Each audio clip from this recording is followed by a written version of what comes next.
পরিবার প্রিয়জনের সাথে ঈদ উদযাপন করতে বাড়ি যাচ্ছি, কিন্তু তাদের জন্য ঝুঁকি বয়ে নিয়ে যাচ্ছি না তো?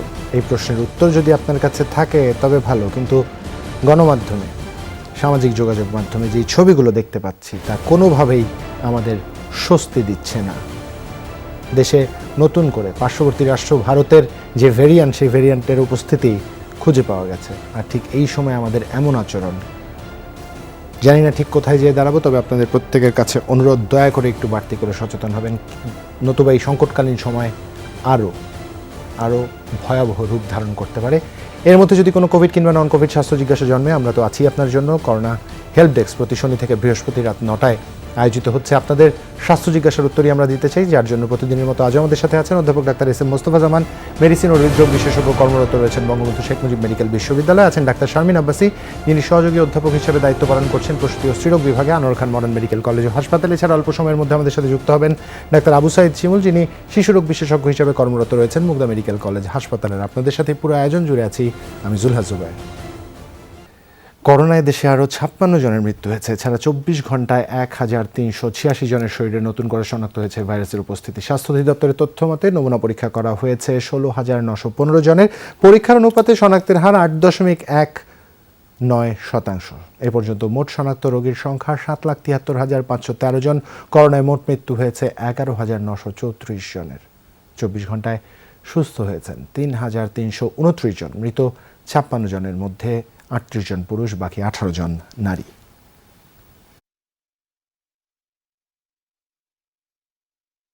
যারা ফোন দিচ্ছেন তাদের প্রতি একটাই অনুরোধ, দয়া করে টেলিভিশনের ভলিউমটি কমিয়ে আমাদের ফোন দিবেন, তাতে করে আপনাদের স্বাস্থ্য জিজ্ঞাসা বুঝতে আমাদের সুবিধা হবে। একজন দর্শক এরই মধ্যে ফোন দিয়েছেন, ফোনটি আমরা নিতেও চাই। দর্শক, আপনার নাম এবং বয়স বলে প্রশ্ন করুন। আসসালামু আলাইকুম। ওয়ালাইকুম আসসালাম ওয়া রাহমাতুল্লাহি ওয়া বারাকাতুহু। আমি কানসার নবগঞ্জের কানসার থেকে বলছি। বাহ, কেমন আছেন আপনি? আমি আল্লাহর রহমতে এখন ভালো আছি। জি। আমি মোস্তফা জামান স্যারকে ফোন করেছিলাম গত জানুয়ারিতে। জি। তখন আমি সিওপিডি রোগী একজন, আমার নাম ইয়াসিন আলী। ইয়াসিন আলী সাহেব, জি মনে আছে? হ্যাঁ, ধূমপান করার অভ্যাস ছিল আপনার? হ্যাঁ, ধূমপান করার অভ্যাস ছিল, আগে ছেড়ে দিয়েছি। আপনার 1 বছর পার হয়ে গেল আমার ধূমপান ছাড়া। জি। তো ডাক্তার আমাকে বলেছিল যে ওই অসুস্থ হওয়ার কারণে আমাকে আগে ওষুধ গালা খেতে বলেছিল, যে আপনি ওই ওষুধ গালাই খাবেন। জি। তাতে আমি আপনার মুক্সাকলেব 625 খেয়েছি, আপনার রিমা খেয়েছি 500, জি। আপনার নাপাডল খেতাম ব্যথার জন্য, জি। আর ওই ডপোকা খেতাম, আপনার এখনো ডপোকা খাই। ডোকোপা 200 খাচ্ছেন? 200 ডপোকা 200। আর আপনার কেজি ক্যাপ করি আপনার বেক্সিটল 50/500। আচ্ছা। আর আপনার কি বলে আপনার এই কি বলে ইপ্রাসল আর কি 2 চাপ করে সকালে, 2 চাপ করে বিকালে লি। বুঝতে পারছি। এখন কেমন আছেন? এই ওষুধগুলা খেয়ে আমি খুব আরামে আছি। জি। তো স্যার আমাকে বলেছিল যে সিটি স্ক্যান করার জন্য, তো সিটি স্ক্যানটাও আমি করেছিলাম, বলা হয়নি সেদিন। আচ্ছা, রিপোর্টে কি এসছে? এখন কথা হলো যে আমি কি ওই যদি কোনো আমার এখন মাঝে মাঝে হয়েছে কি গ্যাসটা বেড়ে গেছে, গ্যাসের ওষুধ খাচ্ছি নেকজাম এবং অমিডন। আচ্ছা। দুটা করে নেকজাম খাই, সকালে একটা বিকালে একটা। আচ্ছা। আর ডপোকা না অমিডন, এই অমিডন খাই 3টে, সকালে 2টা, রাত্রে একটা। অমিডন খাওয়ার আগে খাচ্ছেন তো? হ্যাঁ, খাওয়ার আগে আধ ঘন্টা আগে, খাওয়ার আধ ঘন্টা আগে। জি। হ্যাঁ, তো আপনার এখন হচ্ছে কি মাঝে মাঝে গ্যাসটা আমার বেড়ে যাচ্ছে, গ্যাস বেড়ে যাচ্ছে, প্রেসারটা লো হয়েছে 80/60 আপনার প্রেসার। প্রেসারের জন্য ওষুধ কি খাচ্ছিলেন? ওষুধ প্রেসারের ওষুধ তো খাই না, কারণ লো প্রেসার, তো লো প্রেসার ছিল। আচ্ছা। হ্যাঁ, এখনো আছে 80/60। আচ্ছা, এটা কি রোজার মধ্যে প্রেসার লো হচ্ছে? রোজার মধ্যে কি অ্যাসিডিটিও বেড়ে গেছে? গ্যাস বেড়ে যাচ্ছে মাঝে মাঝেই। আচ্ছা, এটা কি রোজার সময় হচ্ছে শুধু? জি। রোজার সময় হচ্ছে না, রোজার সময় নয়, মাঝে মাঝে এরকম হয় আমার। মাঝে মাঝে। আচ্ছা, বুঝতে পেরেছি। প্রফেসর মোস্তফা জামানের কাছে, জি বুঝতে পেরেছি, আমরা প্রফেসর মোস্তফা জামানের কাছে চলে যেতে চাই। না হলে ভালো। জি, একটি প্রশ্ন করতে চাচ্ছি যে আপনার হার্টের ইকোকার্ডিওগ্রাফি করেছিলেন কখনো? জি। হার্টের ইকো, যেটি দিয়ে আমরা হার্টের কার্যক্ষমতা বুঝতে পারি, সেই পরীক্ষাটি করা হয়েছিল কিনা? আমার কোনো কিছু অন্য কিছু নাই, একমাত্র সিওপিডি ছাড়া আমার কোনো অসুখ নাই। আর কোনো সমস্যা নেই। যে আপনাকে অনেক অনেক ধন্যবাদ। আপনাকে ইতিপূর্বে আমরা বলেছিলাম যে আপনার সিওপিডি যে রোগটি সাধারণত ধূমপান থেকে হয় বা তামাক জাতীয় পদার্থের কারণে হয়েছে, তারপরেও আপনি সবচেয়ে ভালো দিকে আপনি কিন্তু 1 বছর আগে থেকে ধূমপান ছেড়েছেন। এটিও কিন্তু আমাদের সত্যিকার দর্শক আমরা খুবই ভালো লেগেছে যে গত বছর যখন এই অনুষ্ঠান শুরু হয় তখনই আপনি কথা বলেছিলেন এবং 1 বছর পরে প্রায় কাছাকাছি এই সময় আমরা ফলো আপ করছি এবং ইতিমধ্যে আপনি ধূমপানও ছেড়েছেন। আমাদের বিশ্বাস আপনি যেহেতু জেনেছেন যে সিওপিডির সাথে ধূমপানের সম্পর্ক আছে এবং এটা ছেড়ে দিলে আস্তে আস্তে আপনি অবশ্যই উপকার পাবেন এবং আপনার বর্তমানে যে সমস্যাগুলো বলছেন যে যেসব ওষুধ খাচ্ছেন সবই কিন্তু বেশ ভালো ওষুধ। বিশেষ করে ইনহেলার নিচ্ছেন, বেক্সিডল ইনহেলার, এটি খুবই কার্যকরী। বিশেষ করে সিওপিডি আরো কিছু ভালো ওষুধ আছে, কিন্তু একটু মনে রাখতে হবে কি যে মূল বিষয়টি ধূমপান ছাড়া সেটি যেহেতু ছেড়ে দিয়েছেন। আর এখন যে সমস্যা হচ্ছে গ্যাস্ট্রিকের বা অ্যাসিডিটি বেশি হচ্ছে, আপনি নেক্সাম খাচ্ছেন, অমেডন খাচ্ছেন, সঙ্গে গ্যাস্ট্রোকন সিরাপ, এই সিরাপটি সকালে 3 চামচ, রাতে 2 চামচ অথবা সেহারি বা ইফতারের সময় খেতে পারেন, আরেকটু উপকার পাবেন। তবে যেসব খাদ্য খেলে সমস্যা বাড়ে, গ্যাস বাড়ে, যেমন কারো কারো ক্ষেত্রে একটু শাকসবজি বা যেসব খাদ্য খেলে একটু গ্যাস বেশি হয় সেরকম খাদ্যগুলো একটু আপাতত একটু পরিহার করতে হবে। আরেকটি হলো যে পানি পান বেশি করতে হবে, তাহলে কিন্তু উপকার পাবেন। তবে মনে রাখতে হবে রোজার সময় অনেকে ইফতারি বা যে কারণে কিন্তু জুবায়ের জিজ্ঞাসা করেছিলেন যে রোজার সময় এই সমস্যাটি বেড়েছে কিনা।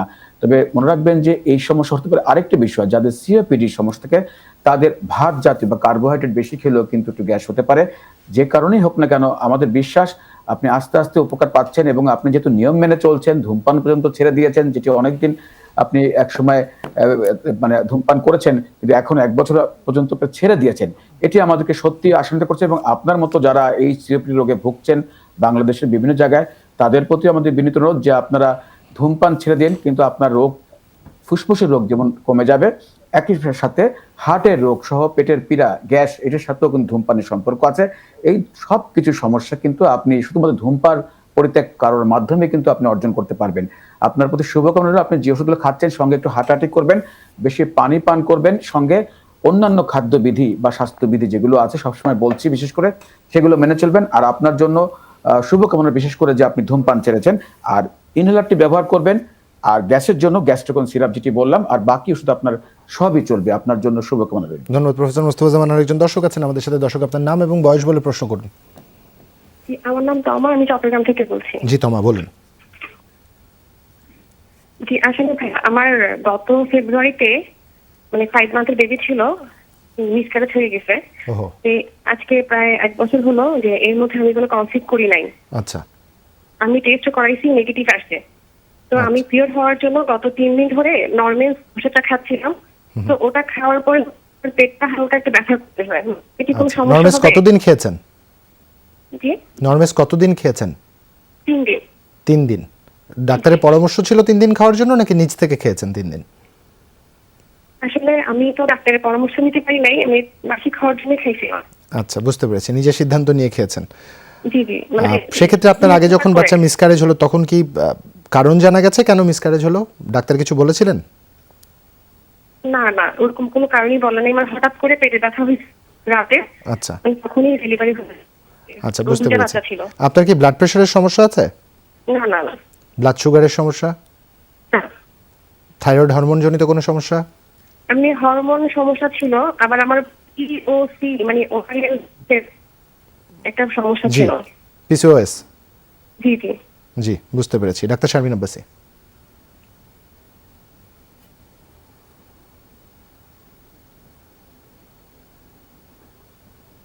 ডাক্তার শারমিন আব্বাসী। ধন্যবাদ আপনাকে ফোন করার জন্য। জুবাইর, আপনাকেও ধন্যবাদ, আপনি প্রশ্ন করলেন এবং উত্তরও নিজেই বলে দিলেন মোটামুটি পিসিওএস বলে। আমি আসলে হ্যাঁ, আমাকে শুনতে পাচ্ছেন জুবাইর? স্পষ্ট শুনতে পাচ্ছি। জুবাইর, শোনা যাচ্ছে আমাকে?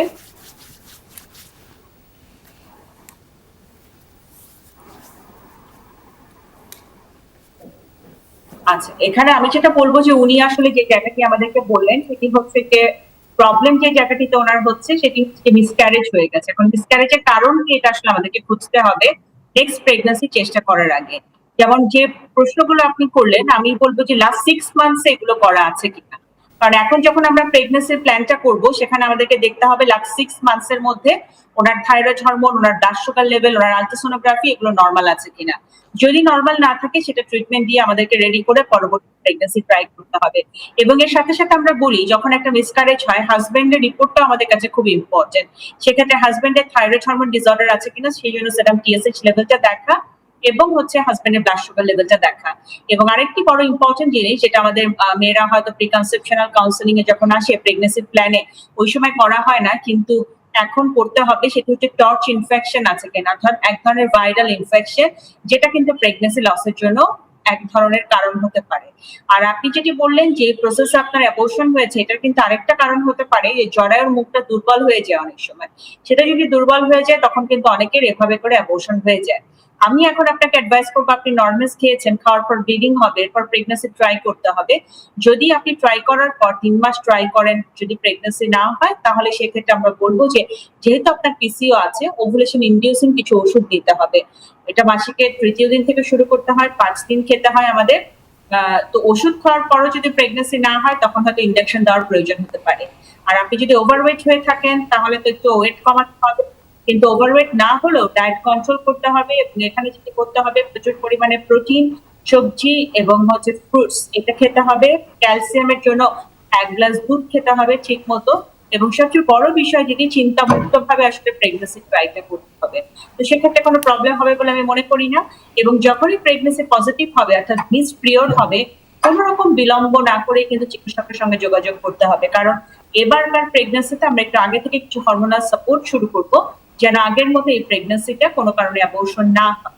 তো এই নিয়মগুলো যদি আপনি মানেন আমি মনে করি যে আপনার ভয় পাওয়ার কিছু নেই, চিন্তা করারও কিছু নেই। একটা সিস্টেমেটিক উপায়ে আপনার ট্রিটমেন্টটা চলবে এবং আপনি আশা করছি যে যেইভাবে চিন্তা করছেন যে একটা ভালো প্রেগনেন্সি আপনি যেন সুন্দর করে শেষ করতে পারবেন সেটিও করা সম্ভব। ধন্যবাদ আপনাকে ডাক্তার শারমিন আব্বাসী। প্রীতি কণা মণ্ডল প্রশ্ন করেছেন তার মায়ের জন্য, যার বয়স 60-এর প্লাস লিখেছেন তিনি। হাঁপানি আছে, অনেকদিন ধরে তিনি ফেক্সো খাচ্ছেন, এর ফলে কি কোনো ধরনের পার্শ্ব প্রতিক্রিয়া হতে পারে কিনা? প্রফেসর মোস্তফা জামান, একাধারে অনেক লম্বা সময় ফেক্সো কিংবা মোনাস যদি কেউ গ্রহণ করেন তাতে করে কি পার্শ্ব প্রতিক্রিয়া হতে পারে কিনা? জি ধন্যবাদ। আসলে এই প্রশ্নটি কিন্তু খুব সমসাময়িক, বিশেষ করে করোনা কালে কিন্তু আমরা সবসময় দেখছি যে বেশিরভাগ মানুষ এই ফেক্সো জাতীয় বা ফেক্সোফেনাডিন জাতীয় ওষুধ খাচ্ছেন। এছাড়া যাদের অ্যালার্জি থাকে তারা অনেকেই আছেন সারা বছর ধরে ওষুধটি খেয়ে থাকেন। যদিও আমরা জানি যে আমরা যেমন হৃদরোগ চিকিৎসায় অ্যাসপিরিন জাতীয় ওষুধ বা রক্ত পাতলার ওষুধ দিয়ে থাকি, অথবা আমরা রক্তের কোলেস্টেরল কমানোর জন্য অ্যাট্রোভ্যাস্টিন ওষুধ দিয়ে থাকি। যারা নাক কান গলা বিশেষজ্ঞ অথবা শ্বাসকষ্টের চিকিৎসা করে থাকেন সবসময় কিন্তু ফেক্সোফেনাডিন বা এই জাতীয় ওষুধ আমরা অ্যান্টিহিস্টামিন জাতীয় ওষুধ দিয়ে থাকি। তো মনে রাখতে হবে এই ওষুধটি আসলে দীর্ঘমেয়াদী ওষুধ নয়, এটি আমরা সাময়িক উপসর্গের কারণে দিয়ে থাকি। এই ওষুধটি রোগ ভালো করার জন্য কাজে লাগে না, শুধুমাত্র উপসর্গে, যেমন যদি কারো হাঁচি, কাশি, সর্দি এরকম জাতীয় সমস্যা থাকে সেক্ষেত্রে ব্যবহার করতে, অথবা বিভিন্ন চুলকানিতেও কিন্তু আমরা এই জাতীয় ওষুধটি ব্যবহার করে থাকি। তবে এই ওষুধটি যতদিন সমস্যা ততদিন আমরা খেতে বলি, অর্থাৎ শুধুমাত্র উপসর্গের জন্য। সাধারণত আমরা অল্প দিন, 10 দিন, 15 দিন বা 1 মাস পর্যন্ত ব্যবহার করে থাকি, অনেক সময় 2 মাসও ব্যবহার। কিন্তু মনে রাখবেন যে দীর্ঘমেয়াদী এই ওষুধটি খেলে অবশ্যই সমস্যা হতে পারে।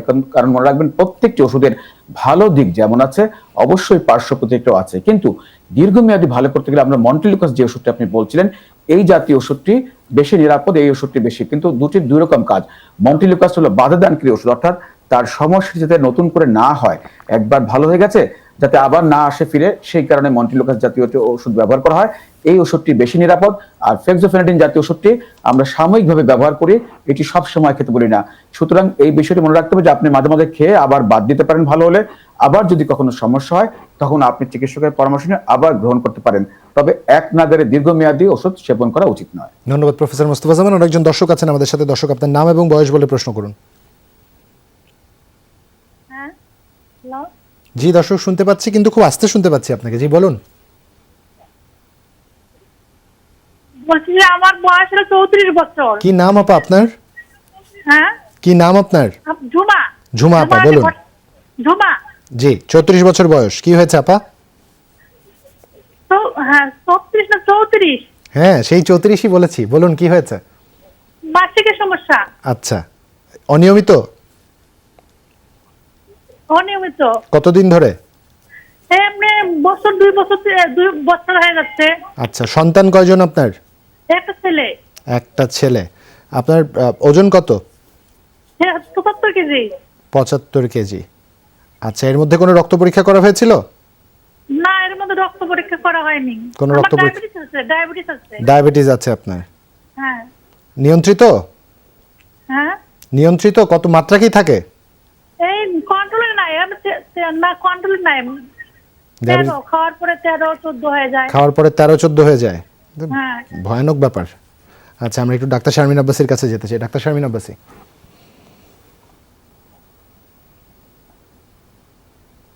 উনি কি এখন কোনো প্রেগন্যান্সি ট্রাই করতে চাচ্ছেন, না শুধু মেনস্ট্রুয়েশনকে রেগুলার করতে চাচ্ছেন?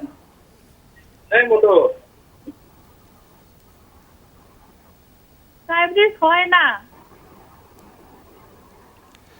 ঝুমাপা, আপনি কি চেষ্টা করছেন আরেকজন সন্তানের জন্য, নাকি আপনি চাচ্ছেন হ্যাঁ, আপনার? চেষ্টা করছিলাম, হ্যাঁ। উনি চেষ্টা হ্যাঁ, করতে হ্যাঁ। চাচ্ছেন? জি।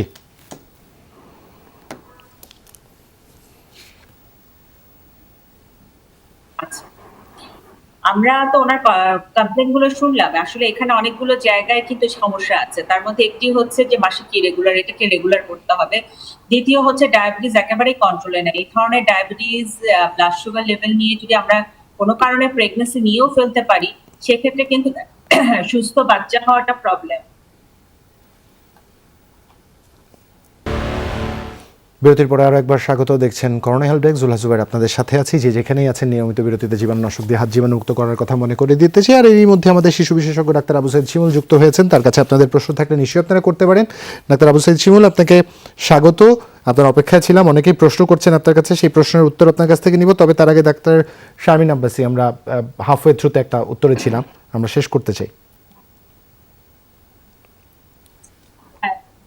ধন্যবাদ জুবাইর, আমি আসলে দুঃখিত এই অনাকাঙ্ক্ষিত বিষয়টির জন্য। এখানে আসলে যে বিষয়টি হয়েছে, আমাদের যেই পেশেন্ট ফোন করেছিল তার অনেকগুলো প্রবলেমের মধ্যে একটি প্রবলেম হচ্ছে যে তার মেনস্ট্রুয়েশন ইরেগুলার, আর সেকেন্ড যেটি সেটা হচ্ছে তার ডায়াবেটিস একদমই কন্ট্রোলে নেই। অর্থাৎ মাসিককে রেগুলার করতে হবে, ডায়াবেটিস কন্ট্রোল করতে হবে। খাওয়ার পরে 13-14 ডায়াবেটিস, এটা আসলে অনেক বেশি।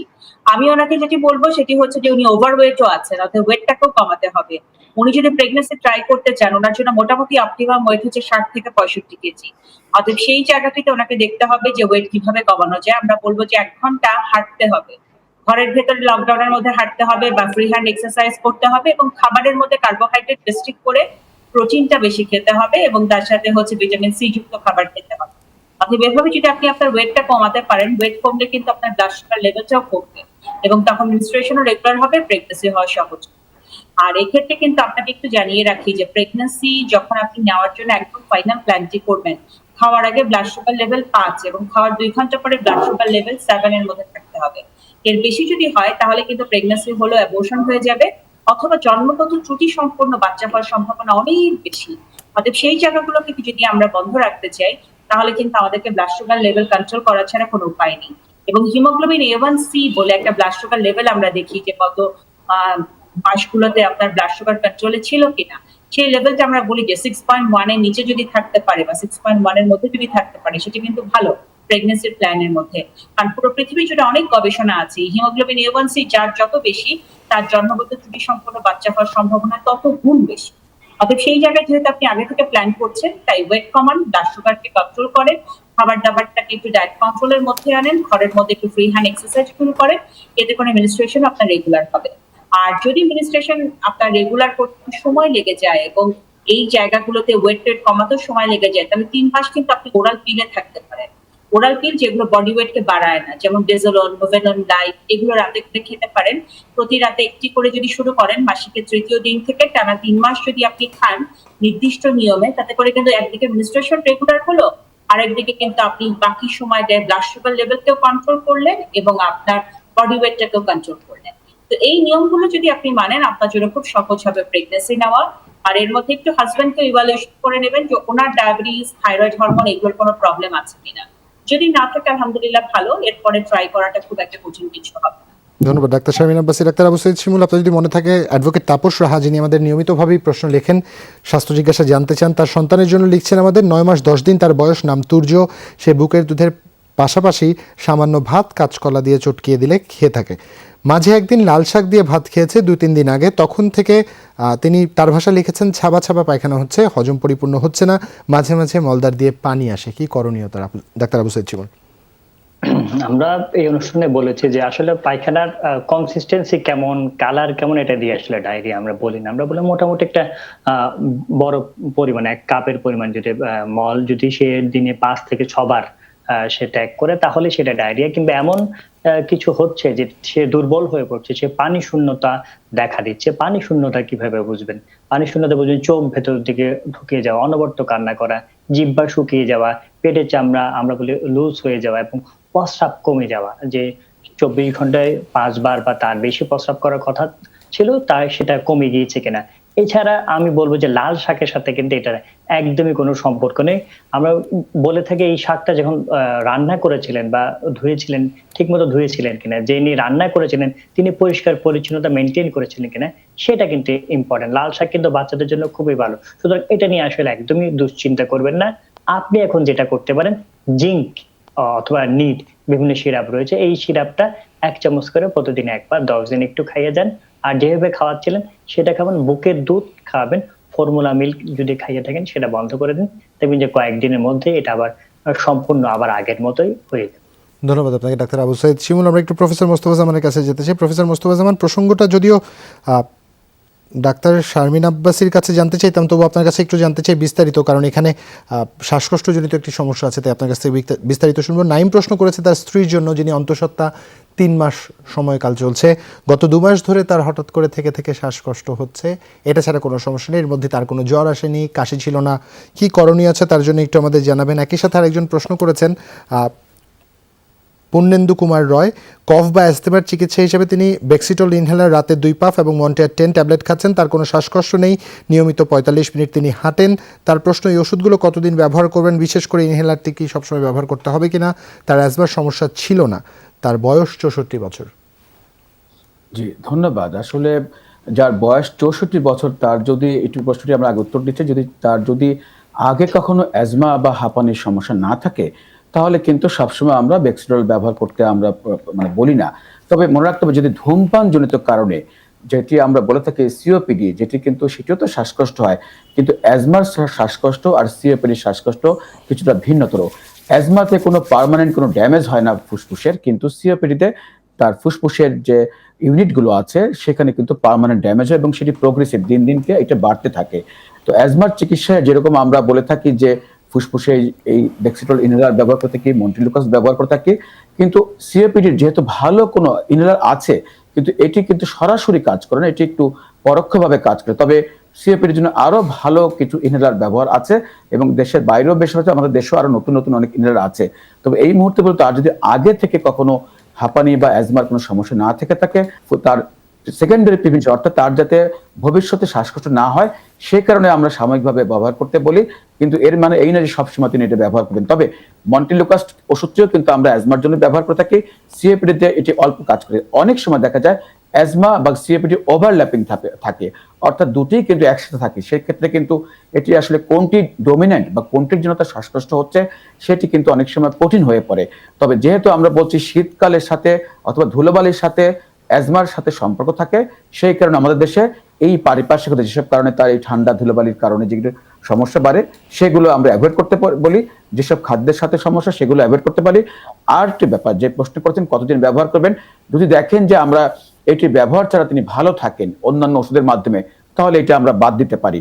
আর একটি ব্যাপার, যদি তার সবসময় এই ওষুধ ছাড়া তিনি মনে করেন যে না, তিনি ভালো থাকবেন না বা থাকেন না, তাহলে বলবো এটি যদি দীর্ঘ সময় ব্যবহার করেও থাকেন, তাতে ভয়ের কোনো কারণে। তবে সারা বছর একটানা আমরা ব্যবহার করতে পারি না, আমরা যে সময় ব্যবহার করতে, যদি ভালো থাকে আস্তে আস্তে অন্য ওষুধগুলো রেখে এটি আস্তে আস্তে বাদ দিই, আবার যদি সমস্যা আসে তখন আস্তে আস্তে আবার এটি যুক্ত করে করি। আর প্রথম নিশ্চয় তিনি বুঝতে পেরেছেন যে যিনি তার দ্বিতীয় প্রশ্ন, আর প্রথম প্রশ্নের জন্য যেতে, গর্ভাবস্থায় যদি তার শ্বাসকষ্ট থাকে, সাধারণত গর্ভাবস্থায় কিন্তু যাদের আগে অ্যাজমা হাঁপানি থেকেও থাকে, তাদের কিন্তু গর্ভাবস্থায় আমরা দেখি যে এই শ্বাসকষ্টের সমস্যাটি কম হয়ে থাকে।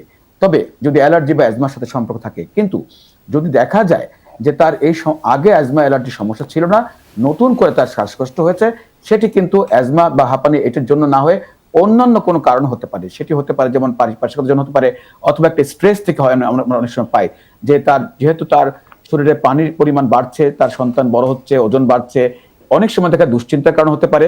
আবার শরীরের যে ওজন বাড়ছে, শরীরে পানির পরিমাণ বাড়ছে, সে কারণে কিন্তু হতে পারে। তো যে কারণেই হোক, আমরা অনেক সময় টেস্ট করে দেখি তার কোনো সমস্যা, এই সময় আমরা এক্সরে করি না, কারণ এই সময় যেহেতু রেডিয়েশনের ব্যাপার আছে সাধারণত এক্সরে করা হয় না।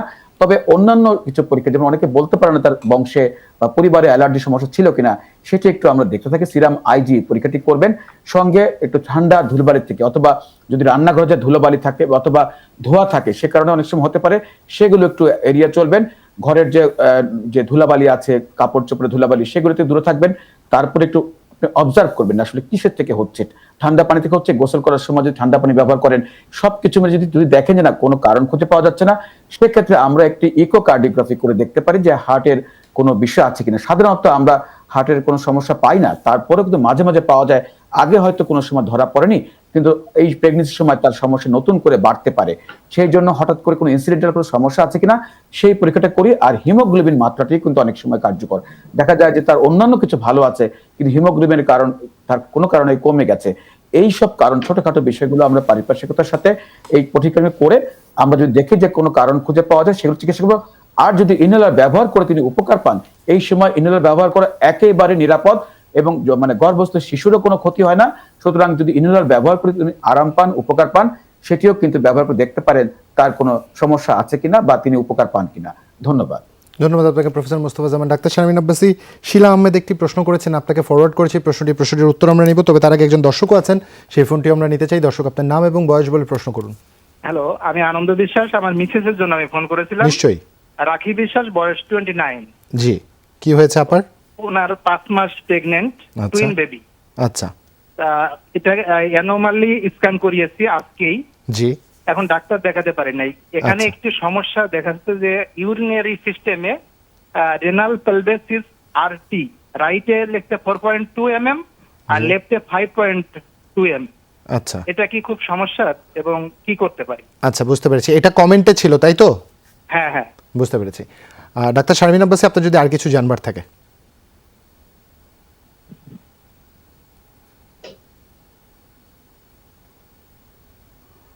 বাকি রিপোর্টগুলো নিশ্চয়ই ঠিক আছে, বা ওনার অন্য কোনো বিষয় আছে কিনা, প্রেগনেন্সিতে ডায়াবেটিস বা আগে থেকে ডায়াবেটিস ধরা পড়েছে এমন কিছু আছে কিনা? অন্য কোনো সমস্যা না। এখানে অন্যান্য যে বিষয়গুলো উল্লেখ আছে সেগুলো লিখছে যে নরমাল, শুধু এই জায়গায় যে ইউরিনারি সিস্টেমে রেনাল পেলভিসিসের ক্ষেত্রে এই বিষয়টি। একজন প্রশ্ন করেছিলেন আমাদের ফোনে, আর একজন লিখে পাঠিয়েছেন। দুটো প্রশ্ন রেখেছিলাম ডাক্তার শারমিন আব্বাসীর কাছে। ডাক্তার শারমিন আব্বাসী। হ্যাঁ, আমি প্রথমে যিনি ফোনে প্রশ্নটি করেছেন তাকে উত্তর দিতে চাই। আসলে ফোনে যিনি জানিয়েছেন অ্যানোমালি স্ক্যান তিনি করিয়েছেন, আমি তাকে প্রথমে ধন্যবাদ দিতে চাই। কারণ করোনা হেল্প ডেস্কের মাধ্যমে কিন্তু প্রতিদিনই আমরা বলছিলাম যে আমরা টেলিমেডিসিন নিব করোনার এই সংকট সময়, আমরা হাসপাতালে যতটা পারি কম যাব, কিন্তু কিছু জিনিস মিস করা যাবে না। তার মধ্যে একটি হচ্ছে অ্যানোমালি স্ক্যান, যার যখন প্রয়োজন আমরা বলি 22 থেকে 24 সপ্তাহের মধ্যে করতেই হবে। ওনারা করিয়েছেন, এই জন্য ওনারা অবশ্যই একটা ধন্যবাদ প্রাপ্য। এবং এক্ষেত্রে উনি যে রিপোর্টটি জানিয়েছেন সেই রিপোর্টটিতে আসলে যে কমেন্টসটি এসেছে, কিছুটা ডাইলেট আছে পেলভিক সিস্টেম, এটি আসলে অনেকেরই থাকে। আমার নিজের প্রেগন্যান্সিতে আমারও অ্যানোমালি স্ক্যানে এই ধরনের একটা ফাইন্ডিং ছিল, তখন আমি নিজেও বিচলিত ছিলাম যে আসলে বিষয়টি কি। কিন্তু আসলে সত্যিকার অর্থে যেটি যে মাইল্ড যদি কারো ডাইলেটেশন থাকে তিনি চিন্তা করার কিছু নেই, ইভেন মাইল্ড থেকে যদি আর্লি মডারেট থাকে তাও চিন্তা করার কিছু নেই। কারণ এই বাচ্চাটি জন্মের পরই আসলে জিনিসটি ঠিক হয়ে যায়, কারণ জন্মের আগে মায়ের পেটে বিভিন্ন পজিশনের কারণে এটি হয়। আর যেটি হলো যে সে যখন জন্মগ্রহণ করবে, তারপরে যখন সে ইউরিন পাস করবে, তখনই কিন্তু ফার্স্ট ইউরিন পাসের সাথে সাথে এটি একেবারেই ঠিক হয়ে যায় ম্যাক্সিমাম ক্ষেত্রে। আর তারপরেও যখন আপনার ডেলিভারি হবে, আপনারা যদি যিনি শিশু ডাক্তার, শিশু বিশেষজ্ঞ বাচ্চাটিকে দেখবে, তাকে যদি আপনারা এই হিস্ট্রিটি জানিয়ে রাখেন যে আলট্রাসাউন্ডে এরকম একটা ফাইন্ডিং এসেছিল, তখন যদি সে মনে করে যে জন্মের পরে বাচ্চার একটা ফলো আপ আলট্রাসোনোগ্রাফি করার দরকার আছে, তাহলে হয়তো সেক্ষেত্রে করা লাগতে পারে। তবে ম্যাক্সিমাম ক্ষেত্রেই আসলে আমরা দেখেছি যেটি ঠিক হয়ে যায়, খুব একটাই কোনো সমস্যা হয় না। আর এরপরে যখন আপনার শিমুল কথা বলবেন, তখন যদি কিছু যুক্ত করতে চান তাহলে হয়তো করবেন। আর যিনি আমাদের কাছে মেসেঞ্জারে মেসেজ দিয়েছেন, তাকে আমি যে কথাটি বলতে চাই সেটি হচ্ছে যে তিনি খুব বিচলিত, তার খালাতো ভাইকে বিয়ে করেছেন। আসলে খালাতো ভাইকে বিয়ে করাটা একটা বিচলিত হওয়ার মতো বিষয় কিনা, কারণ ফ্যামিলি ম্যারেজ নিয়ে আমরা অনেকেই চিন্তিত, কারণ আমরা অনেক পড়াশোনা করি ইন্টারনেটে, সেখানে দেখি যে কিছু সমস্যা বের হয়। ফ্যামিলিতে বিয়ে শাদী হলে, কিন্তু এটা তো আগে চিন্তা করা দরকার ছিল। এখন হয়ে গেছে বিয়ে, এখন চিন্তা করে কোনো লাভ নেই, বরং এটাকে এখন পজিটিভলি নিয়ে সামনের সময়গুলোকে আমাদেরকে আগাতে হবে। আপনার ব্লাড গ্রুপ নেগেটিভ, খালাতো ভাই যিনি এখন আপনার হাজবেন্ড তারও ব্লাড গ্রুপ নেগেটিভ, অর্থাৎ চিন্তার কোনো কারণ নেই। কারণ যদি কেউ পজিটিভ হতেন তাহলে কিন্তু এখানে ভয় ছিল। অতএব আমি সেই জায়গায় আশ্বস্ত করতে চাই, কেউ কাউকে দোষারোপ করবেন না, কারণ আমাদের কাছে রোগীরা এসে খুব দোষারোপ করে একজন আরেকজনকে। সেই জায়গাটা আমি বলবো যে কাউকে কেউ দোষ দেবেন না, দুইজনের নেগেটিভ কোনো প্রবলেম নাই। যদি একজন পজিটিভ হতেন আরেকজন নেগেটিভ হতেন তাহলে অনেক চিন্তার কারণ ছিল। অতএব ব্লাড গ্রুপ নিয়ে চিন্তা দূর করলাম। সেকেন্ড, আগের বাচ্চাটি যিনি ছিলেন তার বায়ুপথ বা খাদ্যনালীতে গঠনে একটা সমস্যা ছিল। তো এবার আপনারা অ্যানোমালি স্ক্যান করিয়েছেন, আপনাদের কোনো সমস্যা নেই, আপনারা উল্লেখ করেছেন, অতএব আপনারা কোনো টেনশন করবেন না। আপনি যে ওষুধগুলোর নাম উল্লেখ করেছেন প্রত্যেকটা ওষুধে প্রেগন্যান্সিতে সেফ, আপনি খেতে থাকুন। গা চুলকানির কথা বলেছেন, সেই জন্য চুলকানি কমানোর আপনি ওষুধ খাচ্ছেন, কিন্তু তারপরও যদি চুলকানি না কমে, আমি বলবো কালকে ওই ধরনের একটি প্রশ্নের উত্তর দিয়েছি, বিলিরুবিন, অ্যালকালাইন ফসফেটেস, এসজিপিটি, তিনটা টেস্ট করতে হবে। কারণ প্রেগন্যান্সিতে কিছু লিভার এনজাইমে চেঞ্জ হয়, তখন কিন্তু মানুষের এরকম চুলকানি হয় গায়ে, এবং তখন যদি হয় তখন আর্সোকল 150 মিলিগ্রাম একটা ওষুধ 2 বেলা করে যুক্ত করতে হবে। ডেলিভারির প্ল্যানটা 37 সপ্তাহ হয়ে গেলেই করতে হবে। অতএব যদি চুলকানি না কমে ওষুধগুলো খেয়ে, তাহলে আপনি যেটি করবেন সেটি হচ্ছে যে এই 3টা টেস্ট করাবেন, পরে আমাদেরকে একটু রিপোর্টটা জানাবেন, দেখে যদি আমরা মনে করি যে আপনাকে কোনো ওষুধ দিতে হবে তাহলে আমরা দিয়ে দেবো। অতএব আমার কাছে মনে হয় রাখি, আপনি যেভাবে চিন্তা করছেন চিন্তার কিচ্ছু নেই, আপনাকে আমি আশ্বস্ত করলাম। ধন্যবাদ ডাক্তার শারমিন আব্বাসী। ডাক্তার আবু সাইদ শিমুল, ছোট ছোট করে দুটো প্রশ্ন করতে চাই। একজন প্রশ্ন করেছেন তার মেয়ের জন্য, যার বয়স 13 মাস, ওর ওজন 12 কেজি, ওজন ঠিক আছে কিনা, খুব টেনশন আছেন এটা নিয়ে। এবং একই সাথে প্রতাপ কুণ্ডু আমাদের লিখেছেন পাবনা থেকে, তার ছেলের বয়স 16 মাস, বাবা মা চাচা এগুলো হালকা বলতে পারে কিন্তু অন্যান্য কথা এখনো শিখেনি, এটা কি কোনো সমস্যা কিনা, খাওয়ার রুচি কম, ওজন 12 কেজি, টয়লেট খুব শক্ত, বুকের দুধ পায় না, ভাত মাছ সবজি ল্যাকটোজেন 3 খাচ্ছে, গ্যাসের সমস্যা আছে, বমি বমি ভাব, করণীয় কি তাদের? ডাক্তার আবু সাইদ শিমুল। আমি উত্তর দেওয়ার আগে ডাক্তার শারমিন আব্বাসী দুটো কথা বলছিলেন, সেক্ষেত্রে আমরা বলবো এই ধরনের প্রেগনেন্সির ক্ষেত্রে যেখানে নিউনেটোলজি অথবা শিশু বিশেষজ্ঞ রয়েছে সেই সব জায়গায় যদি আপনারা ডেলিভারি করেন, সেফ ডেলিভারি হয়। আরেকটা বিষয়, আত্মীয়ের মধ্যে বিয়ের ক্ষেত্রে আসলে শুধুমাত্র দুইজনেরই যদি নেগেটিভ হয়, সেই ক্ষেত্রে বিও ইনকম্পাবিলিটি বা RH ইনকম্পাবিলিটি এইসব থেকে আপনি হয়তো মুক্তি হতে থাকতে পারবেন, যে অর্থাৎ জন্ডিস যেটা হয় বা পরবর্তী প্রেগনেন্সির ক্ষেত্রে কিন্তু আরো অনেক মেটাবলিক ডিজিজ বা অটোজোমাল রিসেসিভ ডিজিজ কিন্তু থাকতে পারে। আমরা গতকালই পালন করলাম যে থ্যালাসেমিয়া, সেসব ক্ষেত্রে কিন্তু একটু আপনাকে স্ক্রিনিং করে নিতে হবে। ক্যারিয়ার থাকলে কিন্তু আপনি এই মুহূর্তে বুঝতে পারবেন না। সুতরাং দুজনেই যদি একটু হিমোগ্লোবিন ইলেকট্রোফোরেসিসটা করে নেন, হিমোগ্লোবিন ভালো থাকা অবস্থাও কিন্তু দুজন ক্যারিয়ার হতেই পারে। সুতরাং এটাও যদি একটু করে নেন, ভবিষ্যৎ বাচ্চার জন্য কিন্তু খুবই ভালো হবে। আর প্রথম আরেকটা যেটা প্রশ্ন করেছেন 13 মাসে 12 কেজি ওজন, আমি বলবো তার প্রয়োজনের তুলনায় আরো কিছু বেশি রয়েছে, সুতরাং আপনার এই ক্ষেত্রে একদমই দুশ্চিন্তা করার কোনো কারণ নেই। আর 16 মাসে 12 কেজি ওজন ঠিকই রয়েছে, একটু বমি বা অন্যান্য যেসব সমস্যার কথা বলছেন এগুলি একেবারে নর্মাল, এটা নিয়ে ভাববেন না। আমরা বলছি ফর্মুলা মিল্কটা যদি আপনি কমিয়ে দেন দেখবেন যে খুব ভালো কাজ করবে।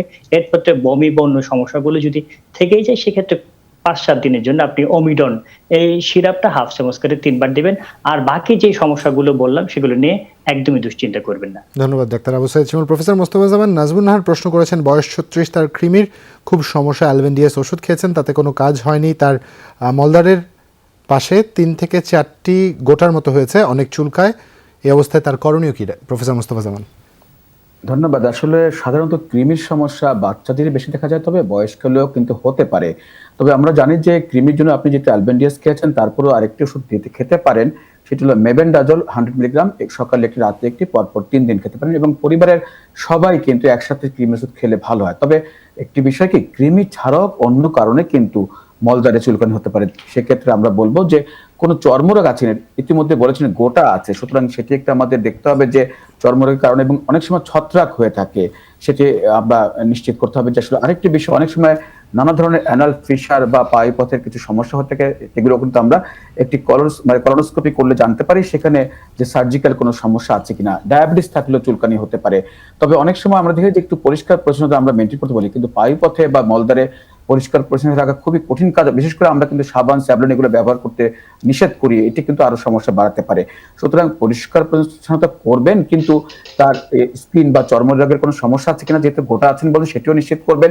অ্যালার্জি আছে কিনা, অ্যালার্জি থাকলেও কিন্তু এরকম চুলকানি হতে পারে। শুধুমাত্র ক্রিমের জন্য এরকম হবে তা না, তবে ছোট বাচ্চাদের কিন্তু আমাদের প্রথম কারণ আমরা কৃমিকে আমরা দায়ী করে থাকি, তবে বড়দের কিন্তু হয়, সেক্ষেত্রে কম হয়। এই ক্ষেত্রে আমরা যেটি বলবো যে আপনি মেবেন্ডাজল যে ওষুধটি বললাম, সকালে একটি রাতে একটি, সেই ওষুধটি 3 দিন খাবেন। সঙ্গে ট্যাবলেট আমরা ফেনাডিন 120 মিলিগ্রাম একটি করে প্রতি রাতে খাবেন। আগামী 1 মাস খেয়ে দেখবেন যে আসলে আর অন্যান্য যে পরিষ্কার পরিচ্ছন্নতার কথা বললাম সেগুলো মেনে চলবে। আর যেসব খাদ্য খেলে আপনার চুলকানি হতে পারে, অ্যালার্জি হতে পারে, সেই বিষয়টি দেখবেন। পরিবারে কারো ওই চুলকানি বা অ্যালার্জির ইতিহাস আছে কিনা সেই বিষয়টি জানতে পারলে আমাদের ভালো হতো। আশা করছি আপনি আমাদের পরামর্শগুলো মানে চলবেন এবং আশা করছি ভালো থাকবেন। এই দুটি ওষুধ আপনি খেয়ে দেখেন, তারপর আবারও আপনি একজন চর্মরোগ বিশেষজ্ঞ এবং সার্জিক্যাল পরামর্শ নিতে পারেন।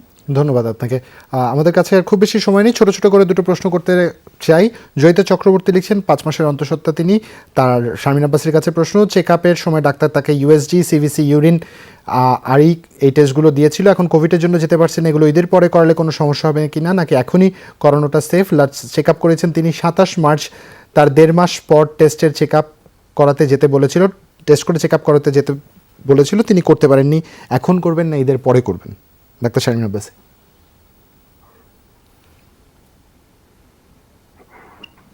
এখন লকডাউনের জন্য একটু না করলেও হবে, যদি ওনার কোনো সমস্যা না থাকে তবে জুন মাসের মধ্যে অবশ্যই করতে হবে।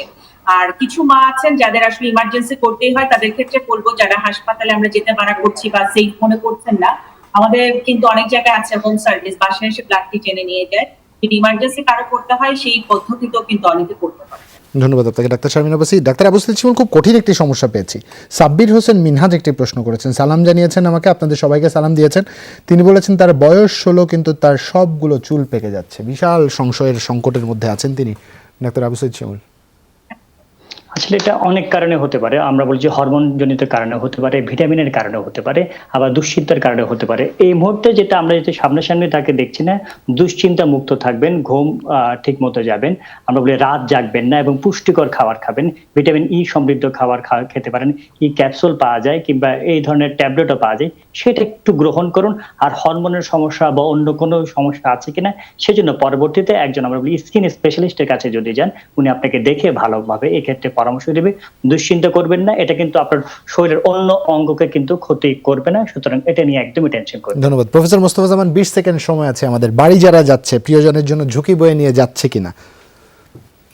জি, আবার একটু বলবেন কি? বাড়ি যারা যাচ্ছে এই হুড়োহুড়ি করে প্রিয়জনের জন্য ঝুঁকি বয়ে নিয়ে যাচ্ছেন কিনা? 20 সেকেন্ড। অবশ্যই আসলে এই সময়ের জন্য সবচেয়ে গুরুত্বপূর্ণ বিষয় যে কথা আপনি শুরুতেই বলেছিলেন যে আমরা কিন্তু ঝুঁকি বাড়াচ্ছি, যেমন বাড়িতে যাচ্ছি, একই রকম শপিং মলে যাচ্ছি, আমরা কাঁচা বাজারে যাচ্ছি, সব জায়গায় কিন্তু ঝুঁকি।